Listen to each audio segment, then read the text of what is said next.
Ito na kasay, bababa natin. Meron na naman tayong project. Oo. Ito, nilagay na sa kolong-kolong, walang kuryente.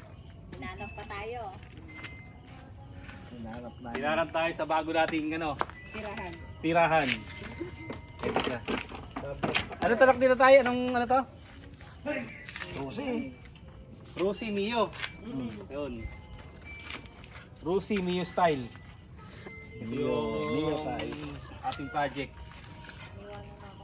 Buti na lang may kolong-kolong sa tatay. Saktong-sakto. Akala ko doon pa rin kayo. Hindi po nabanggit. Yung medyo ano pa yung boses ko.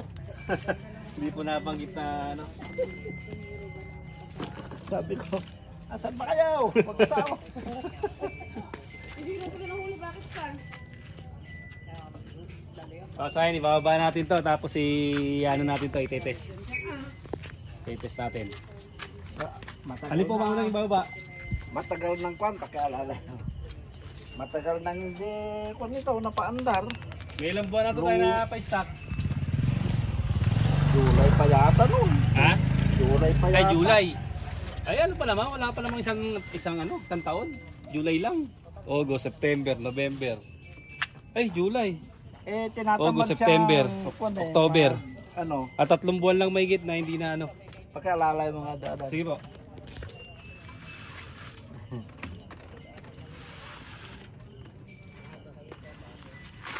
Babalikan namin kayo kasayan pagka ito-troubleshoot na natin to.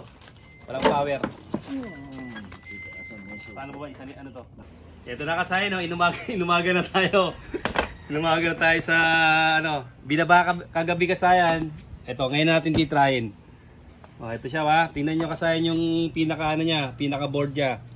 Naka-open na siya. Ang una natin gagawin, titingnan natin yung ano, yung ating battery kung mayroon ba siyang supply.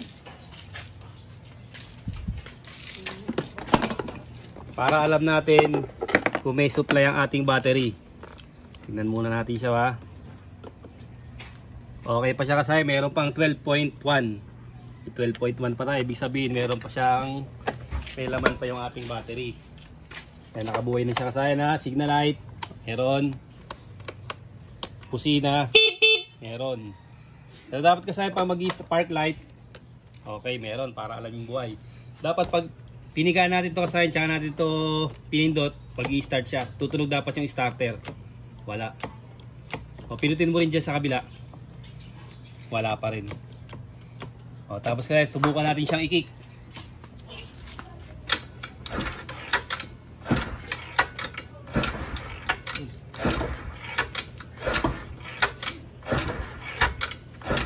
Walang redondo kasayan. Pag ganito kasayan, ibig sabihin kailangan natin buksan lahat yung kaha niya. Bubuksan natin lahat yung ano niya, yung kaha. Para makita natin yung ano. Ito unahin natin. Itong papalabasin natin yung letter P. Kailangan pang mag-i-start tayo, lalabas yung letter P niyan. Papalabasin natin yan sa starter. Bubuksan muna namin kasayan yung kaha. Yung buong kaha, tapos babalikan namin kayo. Ito na kasayan, natanggalan natin yung mga tornilyo. Tutok mo sa kanila. Ayan. Natanggalan natin kasayan yung mga tornilyo. Pag magbabaklas kayo ng gantong motor kasayan, kailangan meron kayong maliit na distillador. Kasi mahirap siyang i-ano. Mahirap siyang tanggalin. Kailangan meron kayong screw na maliit lang para pasok siya dito. Pagka ganito, mahirapan kayo nakapaling yung tornilyo. Kailangan may maliit kayo na pangtanggal. Mga setup nyo na maliit na ano, pangtanggal ng tornilyo. So ayan siya. Pupunta dapat tayo sa ano, sa kuryente. Titingnan dapat natin yung spark plug niya. Kaya lang kasi pagtanggal ko dito, tutukan mo. Pagtanggal ko dito, napansin ko nakahugot naman yung ano niya. Yung brake switch. Eh dito nakakonekta yung starter niya. Ayan siya kasi no. Ito yung nakita kong sakit niya. Ngayon kasi yung nilagay ko siya. Ayan siya, napakaluwag.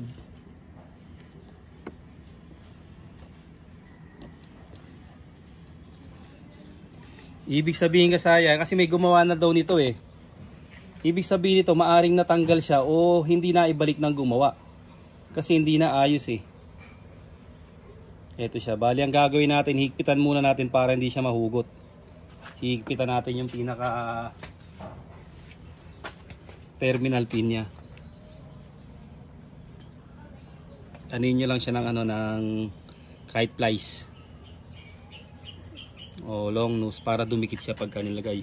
Ito kahit magkabaligtaran, dito siya ilalagay sa brake switch na connected sa ating starter. Kailangan mahigpit siya yan para hindi siya kakalas kahit mag-vibrate yung motor. Ayan siya, kasaya na, kinabit na natin. Ito kasi kailangan lalabas yung letter P natin pagka yaano natin siya.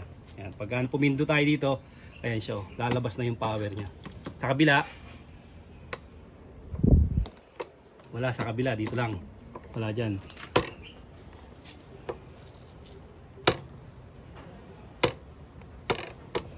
Isa connected dito lang sa may kanan na siya. Pag gaganyan kasayan, ibig sabihin meron supply na yung starter natin yan. Gagana na yung ating starter. Tignan niyo siya kasayan.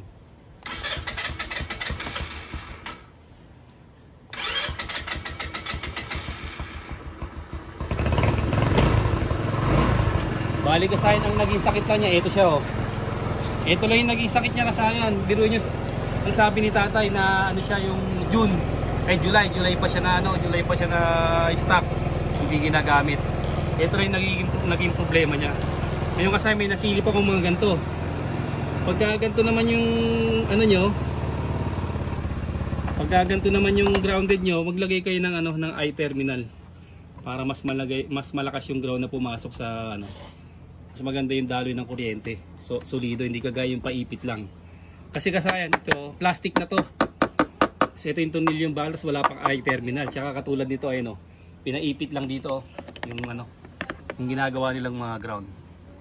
Hindi natin ayusin niya kasi nagmamadali yung may-ari nito. Ang sabi, ano lang daw, basta lang daw mapatakbo. O kaya kasi no, putol pa yung ano. Huwag rin kayong gagamit nito. Ang tawag dito is speaker wire. Kaya yung tip ko sa inyo, ganun pa rin, circuit pa rin yung gagamitin nyo. Pagka yung ano,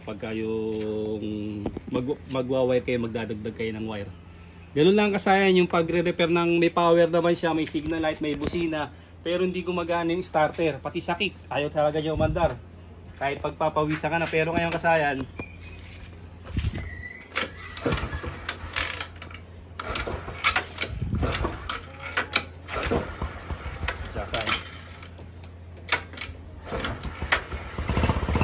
gana na rin yung kick niya kasayan. Hindi kagaya kanina na ano. Nakakita nyo naman siya kasayan, oh. Ayan, oh, okay na yung ano yun.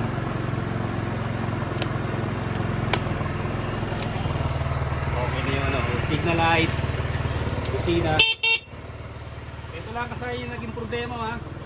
Lucy Passion 125 yung model natin. Hanggang dito na lang mga kasayan. Salamat sa panonood.